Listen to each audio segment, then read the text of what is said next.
ஓம் சத்குருவே சரணம். வாத்தியார் மகராஜ்க்கு ஜெய். குருவருளால் காலரகசிய பதிவேட்டில் பார்க்கக்கூடிய விஷயமானது விஷ்ணுபதி புண்ணிய காலத்தோட சில விசேஷங்கள், சில குறிப்புகள் அப்படி எடுத்துக்கலாம். பொதுவாகவே நம்ம இந்த பதிவில் பார்க்கக்கூடிய விஷயங்கள் என்னென்னா, இந்த காலங்களோட மகத்துவம். ஒரு பண்டிகை வருதுன்னா அந்த பண்டிகையை அந்த காலங்கள் எப்படியெல்லாம் மெருகேற்றி நமக்கு தருது அப்படின்ற ஒரு விஷயத்தை நம்ம பார்க்குறோம். அதன் மூலயமா அதோட பலன்களை பன்மடங்காக பெருக்கிக் கொள்வதற்கு நாம் என்னெல்லாம் பண்ணலாம் குருவர்களால் அப்படின்ற ஒரு விஷயங்கள் தான். அதில் முதன்மையாக நம்ம பார்க்கக்கூடிய விஷயமானது இந்த விஷ்ணுபதி புண்ணிய காலம் அப்படின்றது நம்ம ஏற்கனவே நம்ம சேனல்லையே நிறைய பதிவுகள் இருக்கும். புண்ணிய காலங்கள் மீன்ஸ் எப்படி சொல்கிறதுன்னா, அது நீங்கள் பஞ்சாங்கத்தை எடுத்து பார்த்தீங்கன்னா, ஒரு குறிப்பிட்ட வருடத்தில் ஒரு 4-5 நாட்கள் தான் புண்ணிய காலங்களாக இருக்கும். அந்த விஷு புண்ணிய காலம் அந்த மாதிரி காலங்கள். அதே மாதிரி நமக்கு இந்த விஷ்ணுபதி புண்ணிய காலங்கள், ஷடசீதி புண்ணிய காலங்கள். ஸோ இந்த மாதிரி சில புண்ணிய காலங்கள் தான். அதுலேயும் குறிப்பாக புண்ணிய காலங்கள் மீன்ஸ் விஷு புண்ணிய காலம். அதை விட்டால் இந்த மாதிரி விஷ்ணுபதி புண்ணிய காலங்கள் தான் புண்ணிய காலங்கள் அப்படின்ட்டு அதை மென்ஷன் பண்ணியிருப்பாங்க. புண்ணிய காலங்கள் நம்ம எல்லாருக்குமே தெரியும், இதுக்கெலாம் விளக்க வேணாம். புண்ணிய காலம்னா அவ்வளோ ஒரு விசேஷமான பவித்திரமான ஒரு நேரம் அதுதான் அப்படின்றது. இது எப்போ வரும் அப்படி பார்த்துட்டிங்கன்னா, பொதுவாகவே இது மாதப்பிறப்பை ஒட்டி வரும். மாதப்பிறப்பு மீன்ஸ் எப்படின்னா, வருடத்தில் 4 நாட்கள் தான் விஷ்ணுபதி புண்ணிய காலம். அதில் ஃபஸ்ட்டு பார்த்துட்டிங்கன்னா வைகாசி 1, அதுக்கடுத்து ஆவணி 1, அதுக்கடுத்து கார்த்திகை 1, அதுக்கப்புறம் மாசி 1. அந்த தமிழ் மாத பிறப்பை ஒட்டியே தான் இருக்கும் இந்த விஷ்ணுபதி புண்ணிய காலங்கள் அப்படின்ற ஒரு விஷயம். சரி, இதோட விசேஷங்கள் ஃபஸ்ட்டு ஜோதிட ரீதியாக அப்படி நம்ம முதல்ல அதை பார்த்துக்குவோம். ஏன்னா அப்போ தான் மனசு அதில் லயிக்கும் நமக்கு. ஏன்னா இவ்வளோ விஷயங்கள் இருக்கா அப்படின்ட்டு.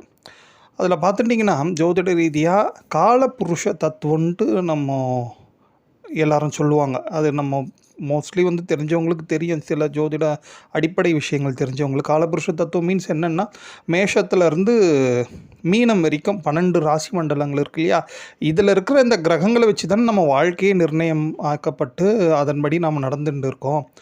ஸோ அதில் பொதுவாகவே காலபுருஷ தத்துவம் மீன்ஸ் என்னென்னா, அந்த மேஷம் வீடு தான் 1ஆம் வீடு. அதிலேருந்து 1, 2, 3 அப்படியே போய் 12ஆம் வீடு மீனம் வரைக்கும் வரும் வச்சுங்களேன். அது ஒவ்வொன்றுக்கும் ஒவ்வொரு தன்மை உண்டு. மேஷன்னா அதுதான் உயிர், தலை. அப்புறம் 2வதுன்னா குடும்பம், வாக்கு, தனம் அப்படின்ட்டு இருக்கு இல்லையா. அதில் பார்த்துட்டிங்கன்னா, இந்த விஷ்ணுபதி புண்ணிய காலம் எந்தெந்த மாதங்களில் கரெக்டாக வரும் அப்படி பார்த்திங்கன்னா, அந்த நம்ம ஆல்ரெடி பார்த்துட்டோம். வைகாசி, ஆவணி, கார்த்திகை அண்டு மாசி. இந்த காலங்களில் நீங்கள் பாருங்களேன், காலபுருஷ தத்துவத்துக்கு இது 2, 5, 8, 11. இந்த 2, 5, 8, 11 ஜோதிடத்தில் சொல்லக்கூடிய காரகத்துவம் அப்படின்ட்டு பார்த்துட்டிங்கன்னா என்ன சொல்லுவாங்கன்னா, பணபர ஸ்தானங்கள். இப்போது கேந்திர ஸ்தானம்னு சொல்கிறோம், திரிகோண ஸ்தானங்கள் சொல்லுவாங்க. அந்த மாதிரி உபஜயஸ்தானம் இப்படிலாம் சில ஸ்தானங்களை எப்பொழுதுமே ஜோதிடத்தில் சொல்லுவாங்க. அதை வச்சு தான் ஜோதிடர்கள் கணிக்கிறது. எந்தெந்த ஸ்தானங்களில் என்னென்ன கிரகங்கள் இருக்குது, அதுக்குரிய பலாபலன்கள் நாம் என்ன அனுபவிக்க போகிறோன்றத. அதன்படி இந்த 2ஆம் வீடாகிய அந்த வைகாசி இருக்கு இல்லையா, ரிஷபம் வீடு அண்டு சிம்ம வீடு அண்டு விருட்சிகம் அண்டு கும்பம். இந்த 4 வீடுமே என்னன்னு பார்த்துட்டிங்கன்னா 2, 5, 8, 11 அப்படின்ட்டு வரும். இந்த எண்கள், இந்த ஸ்தானங்களோட பேர் என்னென்னா பணபரஸ்தானம். ஸோ ஒருத்தங்களுக்கு வாழ்க்கையில் பணம் ரொம்ப இம்பார்ட்டண்டான ஒன்றா இன்றைக்கி இருக்குது இல்லையா, அதை வச்சு தானே இவ்வளவு ஓட்டம். நிறைய பூஜைகள், தேடல், எவ்ரிதிங் இதெல்லாம் பேஸ் பண்ணி எப்படி இருக்குது எல்லாமே நம்ம லைஃப் பார்த்துட்டிங்கன்னா மோஸ்ட்லி பணம் தான் அடிப்படையாக இருக்குது இன்றைய வாழ்க்கையில். ஏன்னா அந்த காலம் மாதிரி பண்டை மாற்று முறையெல்லாம் இல்லை இல்லையா, பண்டை மாற்று முறையெல்லாம். ஸோ அதனால் இந்த பணம் தேவையாக இருக்கிறதுனால இந்த விஷ்ணுபதி புண்ணிய காலம் எப்படி வருது பாருங்களேன். காலபுருஷ தத்துவப்படி 2ஆம் வீடு மாசி. அப்போ அதாவது 2வது வீடு, ஃபஸ்ட்டு 2வது வீடு எடுத்துன்னா வைகாசி, சித்திரை வைகாசி. அதை விட்டால் ஆவணி, அதை விட்டால் கார்த்திகை, அதை விட்டால் மாசி, கடைசியாக தை மாசி. சரிங்களா. இந்த வீடு பார்த்துட்டிங்கன்னா பணபரஸ்தானத்தில் தான் இந்த விஷ்ணுபதி புண்ணிய காலமே வரும் எப்பொழுதுமே. எவ்வளோ அழகாக நம்ம பெரியவங்க வச்சுருக்காங்க பாருங்கள். மோஸ்ட்லி விஷ்ணு யாருக்கு அதிபதி அப்படி பார்த்திங்கன்னா செல்வத்தோட அதிபதி. ஏன்னா பிரம்மா வந்து தன்னோட நாக்கில் வந்து தேவி வாக்தேவி சரஸ்வதியை வந்து வச்சுருக்காங்க மனைவியை தன்னோடைய. திருமால் விஷ்ணு என்ன பண்ணியிருக்காருன்னா மகாலட்சுமி தன்னோட இருதயம் மார்பிளே வச்சுருக்காங்க. அதுக்கப்புறம் சுவாமி வந்து தன்னில் சரிபாதியாக வச்சுருக்காரு. ஸோ இப்படி 3 பேரும் ஒவ்வொரு என்ன செய்கிறாங்கன்னா படைத்தல், காத்தல், அழித்தல் இப்படிலாம் இதெல்லாம் நிறைய உங்களுக்கு எல்லாருக்கும் மோஸ்ட்லி இதெல்லாம் தெரிஞ்சிருக்கும். அதில் பார்த்துட்டிங்கன்னா இந்த காக்கும் கடவுளாக விளங்கக்கூடிய விஷ்ணு அவர் தான் வந்து நான் செல்வத்துக்கு அதிபதியான திருமகளை தன்னோட மார்பிளே எப்பயும் வச்சுருக்கிறதுனால அவரை வழிபாடு இந்த காலங்களில், அதாவது வரக்கூடிய இந்த விஷ்ணுபதி புண்ணிய காலமே எந்த நாட்களில் வரும் அப்படி பார்த்துட்டிங்கன்னா காலபுருஷ தத்துவப்படி பணபரஸ்தானமாக விளங்கக்கூடிய மாதங்களில் தான் வரும் அது. அப்போது அந்த மாதங்களில் வரக்கூடிய அந்த முதல் நாளை நம்ம போய் விஷ்ணு ஆலயங்களில் பெருமாளை தரிசனம் பண்ணுறது மட்டும் இல்லாமல் முடிஞ்ச அளவு கைங்கரியம். ஏன்னா ஒரு சுவாமியை கும்பிட்றோன்னா அப்படி கையெடுத்து கும்பிட்டுட்டு கம்னு வந்துடக்கூடாது. ஏன்னா தெய்வம், குழந்தை இவங்களெல்லாம் வெறுங்கையோடு போய் பார்க்கவே கூடாதுன்ட்டு பெரியவங்க சொல்லுவாங்க இல்லையா. ஒரு துளசியை வாங்கி சாத்துறது, இந்த மாதிரி புண்ணிய காலங்களில் நம்ம ஒரு 4 பேருக்கு ஏதேனும் நம்மளால் முடிஞ்ச தான தர்மங்கள் என்னெல்லாம் உங்களால் முடியுமோ தான தர்மங்கள், வஸ்திரங்கள் ஏதாவது ஒன்று எதை கொடுத்தாலும் பன்மடங்காகும். நீங்கள் சாதாரண நாட்களில் 1, 2 கொடுக்குறீங்க வச்சிங்களேன், டெய்லி நித்தியப்படி ஒரு 4 பேருக்கு டெய்லி நீங்கள் ஒரு அன்னதானம் பண்ணுறீங்க, உங்களால் முடிஞ்ச மாதத்துக்கு ஒரு 2 பேருக்கு வஸ்திரம் வாங்கி கொடுக்குறீங்க, துணி வாங்கி கொடுக்குறீங்க, அப்படிலாம் பண்ணிட்டு இருக்கீங்க ரொட்டீனாக. இதெல்லாம் ரொம்ப ரொம்ப உத்தமம். ஆனால் இந்த மாதிரி புண்ணிய காலங்களில் பண்ணும்போது என்னென்னா நீங்கள் 1 கொடுத்தா 100 கொடுத்தீங்க, 10 கொடுத்தீங்க அப்படின்ட்டு உங்களுக்கு வந்து சித்திரகுப்தர் கணக்கு எழுதி வச்சுறாராம். எவ்வளோ பெரிய விஷயம். அதனால் இந்த மாதிரி நாட்களில் மட்டும் பண்ணிட்டு மற்ற நாள்லலாம் ஃப்ரீயாக இருக்கணுன்ட்டு சொல்ல வரல. இந்த மாதிரி காலங்களை மிஸ் பண்ண வேண்டாம். அதுவும் விஷ்ணுபதி புண்ணிய காலம் போன்ற காலங்களை மிஸ் பண்ணவே கூடாது. ஸோ அப்போ நமக்கு பணம் வரணும், பணம் வந்து அதிகப்படியாக விருத்தி ஆகணும், நம்ம வாழ்க்கையில் செல்வ கடாட்சம் அதிகமாக கிடைக்கணுன்னா அந்த விஷ்ணுபதி புண்ணிய காலங்களில் போயிட்டு பெருமாளை தரிசனம் பண்ணிவிட்டு முடிஞ்ச கைங்கரியம் நிச்சயமாக பண்ணணும்.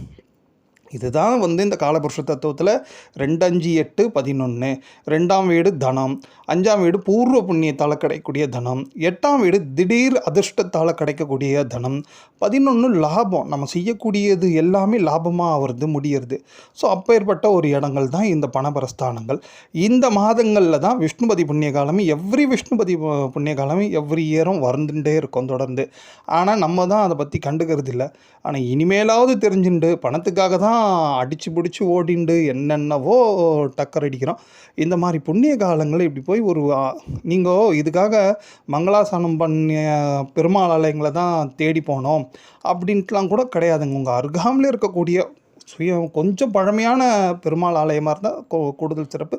அப்படி இல்லைனாலும் பரவாயில்ல, பக்கத்தில் அருகாமையில் இருக்கக்கூடிய பெருமாளுக்கு ஒரு 4, 5 பேராவது சேர்ந்து ஒரு திருமஞ்சனம், ஒரு படையல் பண்ணுறது, ஸோ பெருமாளுக்கு நிறைய தளிகை நிறைய பண்ணி கொடுக்கறது. ஸோ இந்த மாதிரிலாம் ஏதேனும் பண்ணிவிட்டு நிறைய தான தர்மங்கள். ஏன்னா அந்த கோயிலில் ஏதாவது கொடுத்தா தான் ஒரு விசேஷம் அங்கே இருக்குது நடக்குதுன்றதே மற்றவங்களுக்கு தெரியும் இல்லையா. ஸோ அதனால் ஏதாவது முடிஞ்சதெல்லாம் கைங்கரியம் பண்ணுறது இப்படிலாம் பண்ணியாச்சுன்னா பெருமாளோட அனுகிரகம் நிச்சயமாக கிடைக்கும். அதனால் என்ன கிடைக்கும்? பணம் வந்து நிச்சயமாக கிடைக்கும். ஏன்னா செல்வத்துக்கு அதிபதியான திருமகளை தன்னோடையே வச்சிருக்கக்கூடியவர் தான் திருமால், காக்கும் கடவுள் அவர் இந்த மாதிரி புண்ணிய காலம் குறிப்பறிந்து எப்படி ஒரு பிரதோஷ வேலையில் சுவாமியை போய் தரிசனம் பண்ணுறோம், சுவாமிக்கு கைங்கரியம் பண்ண பூஜை பண்ணால் பலவிதமான தோஷங்கள் விலகுதோ, விஷ்ணுபதி புண்ணிய காலங்களில் போய் நாம் பண்ணக்கூடிய தான தர்மங்கள் கைங்கரியங்களால் பலவிதமான அனுக்கிரகங்கள் கிடைக்குது. ஸோ அதனால் இந்த மாதிரி அனுக்கிரகம் கிடைக்கக்கூடிய இந்த விஷ்ணுபதி புண்ணிய காலத்தில் யாரும் மிஸ் பண்ணவே கூடாது. அதுக்காக பார்த்துங்க. சரி, இப்போது இந்த காலம் எப்படி வருது? இந்த கார்த்திகை 1, அதாவது சனிக்கிழமை அன்று பாருங்க, சனிக்கிழமை பெருமாளுக்குரிய நாள் அன்றே வந்து விஷ்ணுபதி புண்ணிய காலம் வருது. நமக்கு ரொம்ப ரொம்ப விசேஷமான ஒரு காலங்க. அந்த நாளில் நம்ம பண்ண வேண்டிய பூஜைகள்லாம் அப்படி பார்த்துட்டிங்கன்னா பொதுவாகவே சித்தர்கள் வந்து ஒவ்வொரு விஷ்ணுபதி புண்ணிய காலத்துலேயும் ஒவ்வொரு கோயிலை தான் அவங்க போய் பூஜையை தேர்ந்தெடுத்து பண்ணிட்டு இருக்காங்களாம். அதன்படி பார்த்துட்டிங்கன்னா இந்த கார்த்திகை மாதத்தோட விஷ்ணுபதி புண்ணிய காலம் கோயில்களை வந்து சித்தர்கள் வந்து அறிவித்து அவங்க போய் பூஜை பண்ணிட்டு சூட்சமாக பூஜை பண்ணிட்டு இருக்கக்கூடிய இடம் பார்த்துட்டிங்கன்னா ராம்நாடு, இதில் இங்கே இருக்கக்கூடிய திருப்புல்லானி தர்பசேன பெருமாள். அங்கே தான் வந்து விஷ்ணுபதி புண்ணிய காலம் சித்தர்களே கொண்டாடக்கூடிய ஒரு ஸ்தலம் அது. எல்லாராலையும் ராம்நாடோ ராமேஸ்வரமோ போக முடியாது இல்லையா? அதனால் அவங்கவுங்க அருகாமல் இருக்கக்கூடிய கோயில்கள்லையாவது போயிட்டு இந்த விஷ்ணுபதி புண்ணிய காலத்தை இனிமேலாவது தெரிஞ்சுட்டு அடுத்த வாட்டி, ஏன்னா இது பாருங்கள் ரொம்ப ரேராக வருஷத்துக்கு 4 வாட்டி தான் வருது. அதை முன்னாடியே ஒரு ப்ராப்பராக பிளான் பண்ணி அந்த நாளில் வந்து ஒரு திருமஞ்சனத்துக்கோ ஏதேனும் சாத்துபடி பண்ணுறதுக்கு ஏதாவது ஒன்று ஏற்பாடு பண்ணிட்டு பண்ணுறது ரொம்ப பெரிய உத்தமம். சரி, இந்த காலம் என்ன பண்ணலாம் அப்படி பார்த்துங்க. சனிக்கிழமை வந்திருக்கு ஃபஸ்ட்டு ஒன்று. நெக்ஸ்ட்டு ஒன்று திதி வைஸ் பார்த்துட்டிங்கன்னா பகுளம், அதுதான் ரொம்ப இம்பார்ட்டன்ட். பகுளம் என்ன பண்ணோம் பார்த்துட்டிங்கன்னா, வளர்பிறை பிரதமை வந்து சுத்தம், தேய்பிறை பிரதமை வந்து பகுளம். ஏன்னா பௌர்ணமிக்கு அடுத்த நாள் தேய்பிறை பிரதமை, அதனால் அது பகுளம். அந்த பகுளத்தோட விஷயமே என்ன பார்த்தாச்சுன்னா, இந்த பகுளம் போன்ற இந்த காலங்களில் குபேரனோட பூஜைக்கு ரொம்ப ஆப்டான ஒரு திருநாளுங்க அது. நிறைய கடன் பட்டு இருக்கிறவங்கெல்லாம் தன்னோட கடன் சுமை குறையணுன்னா அந்த பகுளத்தில் முறையாக குபேரரை பூஜை பண்ணியாச்சுன்னா நிறைய வந்து அவங்க கடன்கள் குறைவதற்கு வாய்ப்புகள் உண்டுன்ற ஒரு விஷயத்தை வாத்தியார் குறிப்பிட்டு சொல்லுவாங்க. அதில் பார்த்துட்டிங்கன்னா இந்த விஷ்ணுபதி புண்ணிய காலம் பகுளம் போன்ற இந்த பகுளமும் சேர்ந்து வருவதனால நம்ம மகாலட்சுமியும் குபேரனையும் சேர்ந்து கூட பெருமாளோட சேர்த்து வச்சு பூஜை பண்ணலாம். ஃபஸ்ட்டு ஒன்று. நெக்ஸ்ட்டு ஒன்று, ஃபஸ்ட்டு வந்து நம்ம பெருமாள் ஆலயங்கள் இந்த விஷ்ணுபதி புண்ணிய காலத்தில் ஃபஸ்ட்டு நம்ம என்ட்ராய் பண்ண வேண்டிய முதல் விஷயமே என்னென்னா, தும்பிக்கை ஆழ்வார் அவரை சேவிச்சுண்டு அதுக்கப்புறம் என்னென்னா அங்கே யாரெல்லாம் ஆழ்வார்கள் இருக்கிறாங்க உடையவர்லேருந்து மற்ற ஏனைய பெரியவங்கள் ஆழ்வார்கள்லாம் எத்தனை பேர் இருக்கிறாங்களோ அவங்களெல்லாம் பார்த்துங்க. அவங்கக்கிட்டலாம் பகுளத்துதின்ட்டு ஒரு விசேஷமான துதி ஒன்று உண்டுங்க. 4 வரி தமிழ் துதி. இதை சொல்லி அவங்கள நமஸ்காரம், தலையை வணங்கி நமஸ்காரம் பண்ணுறது என்னென்னா, மனதை அரிச்சிக்கொண்டே இருக்கக்கூடிய பலகாலமாக மனசை அரிச்சுட்டே இருக்கக்கூடிய பிரச்சனைகள் வேதனைகள் சிறிதளவு, ஏன்னா நிறைய கர்மாவை ஒரே நாளில் போய் ஒரு 4 வரி சொல்லிட்டு எல்லா கர்மாவும் தொலைஞ்சு போச்சுன்னா அப்புறம் எல்லாருமே இதை யூட்டிலைஸ் பண்ணிட்டு மறுபடியும் பாவம் பண்ண ஆரம்பிச்சிருவாங்க இல்லையா? அதனால் ஓரளவுக்கு நிச்சயமாக, ஆனால் அந்த வேதனை வந்து தணிவதற்கான வாய்ப்புகள் உண்டு. அதனால் நீங்கள் என்ன ஆழ்வார்களை தான் முதல்ல போய் இந்த விஷ்ணுபதி புண்ணிய காலத்தில் சேவிக்கணும். அதுக்கப்புறம் தான் படிப்படியாக சிறிய திருவடி பெரிய திருவடி அப்படின்ட்டு போயிட்டு நீங்கள் பெருமாளையும் தரிசனம் பண்ணணும். இது ரொம்ப ஒரு உத்தமமான கைங்கரியம். இந்த மாதிரி இந்த விஷ்ணுபதி புண்ணிய காலத்தை எல்லாருமே மேற்கொள்ளுங்க. அதனால் கிடைக்கக்கூடிய பலன்களோ அலாதி. ஏன்னா காலம் அப்படி வருது. இதோட இன்னொரு பெரிய கூடுதலான விஷயமானு சொல்கிற பாருங்களேன். நம்ம காலபுருஷ தத்துவப்படி 2ஆம் வீட்டில் வர பார்த்துட்டிங்கன்னா ரிஷப மாதத்தில் வரக்கூடிய ஒரு விஷ்ணுபதி, அப்புறம் ஆவணி மாதம் பார்த்துட்டோம். இது விருச்சிக மாதம் விஷ்ணுபதி பார்த்துட்டிங்கன்னா அந்த 8ஆம் காலபுருஷன் 8ஆம் இடம் திடீர் அதிர்ஷ்டம் தரக்கூடிய ஒரு விசேஷமான பண வரவு தரக்கூடிய தான் 8ஆம் இடம் இல்லையா? ஸோ அதனால் நிறைய அதிர்ஷ்டங்கள் கிடைப்பதற்கும் ஒரு வாய்ப்புகள் உண்டு. இந்த கார்த்திகை விஷ்ணுபதியோட ஒரு தனித்தன்மை அது. அது மட்டும் இல்லாமல் இன்னொரு பெரிய விஷயம் என்னென்னா, 8ஆம் இடம் மாரகம்னு சொல்லக்கூடிய அந்த ஆபத்து, விபத்து, அப்புறம் இறப்பு இதெல்லாம் கூட குறிக்கக்கூடிய ஒரு இடம் இல்லையா அது? அதனால் நமக்கு இதெல்லாம் அனுபவிக்கணும்னா நல்ல ஆயுள் வேணும்ல. நல்ல ஆயுளை தரக்கூடிய ஒரு விஷ்ணுபதி புண்ணிய காலமும் இது இருக்குது. ஏன்னா காலபுருஷனுக்கு 8ஆம் இடத்துல வரக்கூடிய விஷ்ணுபதி புண்ணிய காலம். அதில் கூடுதல் சிறப்பு என்னென்னா, ஆயுள்காரகனாக விளங்கக்கூடிய சனீஸ்வரரோட திருநாள்லேயே வந்திருக்கு. அதுலேயும் கூடுதலாக கரிநாள் வர அன்றைக்கி சனி மகா கரிநாளில் வர விஷ்ணுபதி புண்ணிய காலம். அதனால் இன்னொரு சிறப்பான விஷ்ணுபதி புண்ணிய காலத்தில் நம்ம என்ன பூஜை பண்ணலான்னா, எதையுமே பெருசாக சொல்ல மாட்டேன், நீங்கள் பயப்படாதீங்க. சுவாமி பெருமாளை வேகமாக சுற்றுவாங்க. ஏன்னா ஒருத்தர் சொன்னார் 12 சுற்றணும், 27 சுற்றணும், 54 சுற்றணுன்ட்டு. அப்படி நீங்கள் சுற்றுறது உங்கள் விருப்பம். பட் ஆனால் இந்த மாதிரி சனிமகா கரிநாளில் வரக்கூடிய விஷ்ணுபதி புண்ணிய காலங்களில் எவ்வளவுக்கு எவ்வளோ முடியுமோ அடிப்பிரதட்சணம் அப்படியே நிதானமாக மெதுவாக நடந்து அடிப்பிரதட்சணம் பெருமாளை பண்ணுறது, தாயாரோட சேர்த்து பண்ணுறது ரொம்ப ரொம்ப விசேஷம். காரணம், அங்கே சனீஸ்வர பகவானோட விசேஷமான திருநாள் தான் இந்த சனிமகா கரிநாள். அதில் தான் விஷ்ணுபதி புண்ணிய காலம் வருது. சனீஸ்வர பகவானுக்கு ஒரு பேர், மற்றொரு பேர் மந்தன். சுவாமி மெதுவாக தான் ஊர்ந்து போவார்.